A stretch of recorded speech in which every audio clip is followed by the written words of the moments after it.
warahmatullahi wabarakatuh. Kami dari kelompok 5 ingin memaparkan hasil jurnal yang kami dapatkan, yaitu aplikasi sistem pakar untuk gangguan mental pada anak dengan metode Curtain Vector. Itu jurnalnya dari Pekomas dari volume 18 nomor 1 pada tahun 2015. Itu penulisnya Cucut Susanto.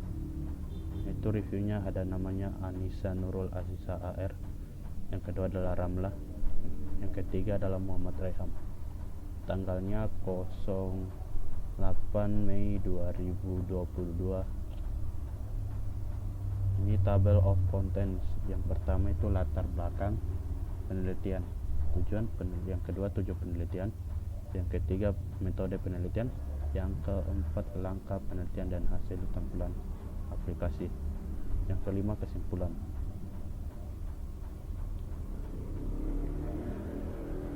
Latar belakang penelitian gangguan mental pada anak adalah suatu penyakit gangguan kesehatan yang terdiri dari keterbelakangan mental, autis, dan konduktor disorder. Dengan banyak orang yang awalnya tidak tahu bahwa anak mereka menderita gangguan mental. Ketidaktahuan ini disebabkan karena minimnya informasi mengenai gangguan perkembangan, gejala, dan minimnya tenaga dokter spesialis gangguan perkembangan anak. Tujuan penelitian ini adalah menghasilkan suatu sistem yang dapat digunakan untuk melakukan diagnosis gangguan mental pada anak yang mampu membuat suatu keputusan yang sama sebaik-layaknya seorang psikolog. Penelitian ini mempergunakan metode faktor kepastian. Metodologi penelitian. Metode yang digunakan dalam penelitian ini adalah metode Curtain Vector. Vektor kepastian diperkenalkan oleh Sir Olive Buchanan dalam perkembangan MYCIN, yaitu Kusuma Dewi 2010. Curtain Vector atau bisa disebut CF merupakan nilai parameter klinis yang diberikan MYCIN untuk menunjukkan besarnya kepercayaan. Curtain Vector menunjukkan ukuran kepastian terhadap suatu faktor atau aturan. Langkah-langkah dalam perkembangan sistem pakar, yaitu adalah analis, rancangan sistem, implementasi, pengujian, analis hasil. Analis hasil dalam tahap ini dilakukan kebutuhan user serta analis terhadap variabel-variabel yang menjadi penentuan dalam perkembangan mental anak dengan metode Curtain Vector. Perancangan sistem. Tahap perancangan sistem merupakan salah satu tahap proses pembuatan aplikasi. Perancangan sistem penting sekali agar proses pembuatan aplikasi semakin terarah dan aplikasi ini yang dihasilkan bekerja dengan baik. Dalam pembuatan sistem pakar gangguan perkembangan mental anak dengan metode Curtain Vector ini dilakukan proses perancangan mulai dari perancangan data yang terdiri dari diagram konteks, DVD level 0, relasi tabel, perancangan arsitektur sistem sampai dengan perancangan antarmuka yang meliputi perancangan format menu dan perancangan desain yang digunakan dengan fasilitas dialog dengan sistem yang ada. Baik, saya akan melanjutkan materi dari Muhammad Rayham, yaitu 3 implementasi. Implementasi adalah proses coding yang merupakan tahap pengkodean dari desain ke dalam suatu bahasa pemrograman. Dalam sistem ini, desain yang telah dibuat dikodekan dengan menggunakan salah satu bahasa pemrograman, yaitu Borland LP7. Selanjutnya, pengujian. Pengujian dilakukan pada saat proses implementasi telah selesai. Pengujian akan dilakukan terhadap fungsionalitas yang ada di dalam sistem pakar gangguan perkembangan mental anak dengan metode Certainty Vector menggunakan pengujian black box. Yang kelima, analisis hasil. Tahap analisis hasil dilakukan terhadap hasil proses analisis sampai kepada hasil pengujian yang telah dilakukan. Next, hasil dan pembahasannya. Yang pertama itu rancangan metode inferensi. Pada gambar pertama yaitu proses kerja inference engine. Yang pertama membuat dua buah tabel inisialisasi, yaitu tabel working memory sama tabel certainty vector. Tabel working memory berguna untuk menyimpan semua informasi yang berhubungan dengan value, user, premise, status premise yang akan menjadi dasar mesin interference untuk melakukan pelacakan. Sementara tabel certainty vector menyimpan semua rule hasil pencocokan rule diagnosis dengan value yang diberikan user pada tabel working memory. Yang kedua, mencocokkan hasil kode jawaban user yang ada pada tabel working memory dengan kode jawaban yang ada pada rule diagnosis. Yang ketiga, jika rule yang ada pada tabel working memory memenuhi rule diagnosis, maka mengubah status rule menjadi active rule dan sebaliknya, mengubah status rule menjadi not active.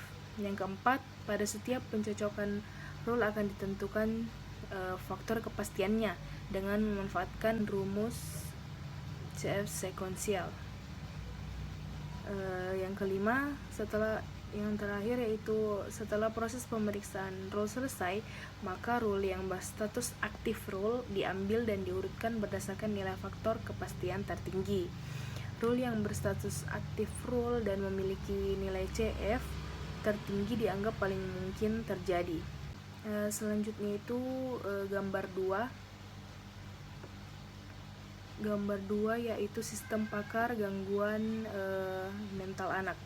Pada tabel ini, metode penalaran yang digunakan dalam sistem ini adalah penalaran pelacakan maju atau forward chaining, yaitu dimulai dari sekumpulan fakta-fakta tentang suatu gejala yang diberikan oleh pengguna sebagai masukan sistem, untuk kemudian dilakukan pelacakan sampai tujuan akhir berupa diagnosis, kemungkinan jenis gangguan mental yang diderita, dan penjelasan tentang jenis gangguan yang diderita, serta cara pengobatannya dalam proses penarikan kesimpulan.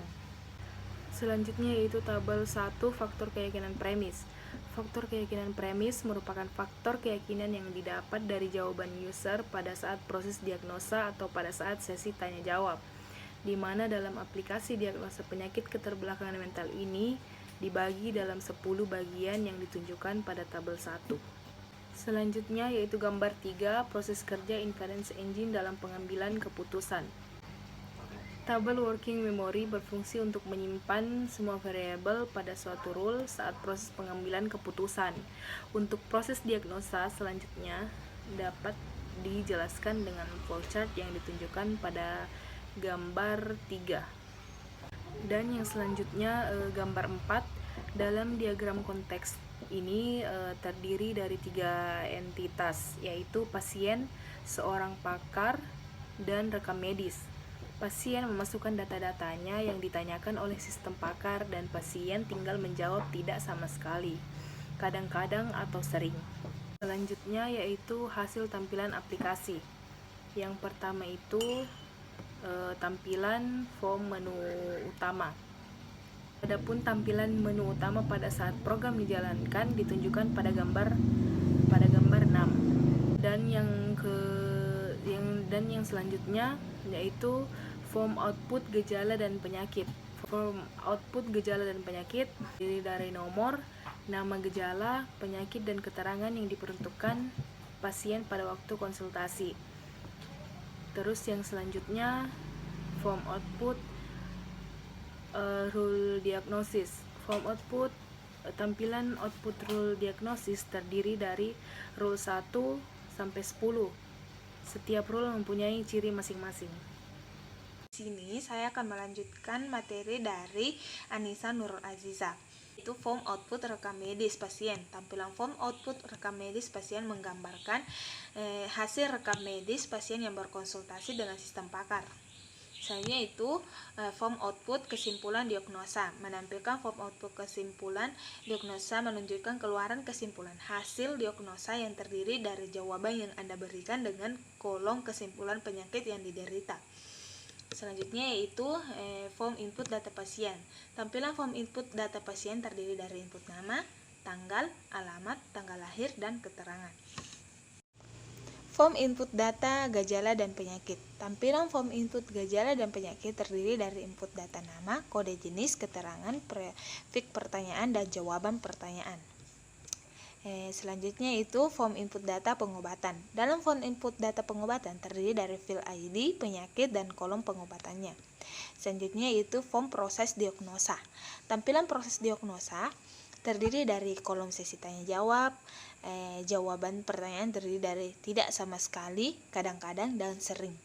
Kesimpulan dari jurnal ini yaitu, berdasarkan hasil penelitian dan pembahasan yang telah diuraikan sebelumnya, maka dapat ditarik beberapa kesimpulannya.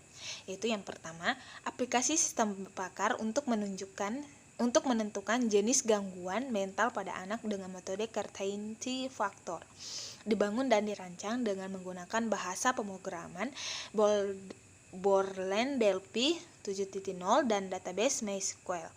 Kedua, aplikasi sistem pakar untuk menentukan jenis gangguan mental pada anak-anak dengan metode Certainty Factor dapat mempercepat pencarian dan pengaksesan terhadap ilmu pengetahuan oleh masyarakat yang membutuhkan informasi jenis gangguan perkembangan mental pada anak. Untuk penelitian ini dibatasi pada proses input data, dilakukan oleh user yang mengetahui perubahan tingkat laku pasien. Gangguan mental anak dan sistem pakar ini mendiagnosis pasien yang berumur 3-10 tahun. Itulah hasil dari pemaparan dari kelompok kami. Terima kasih.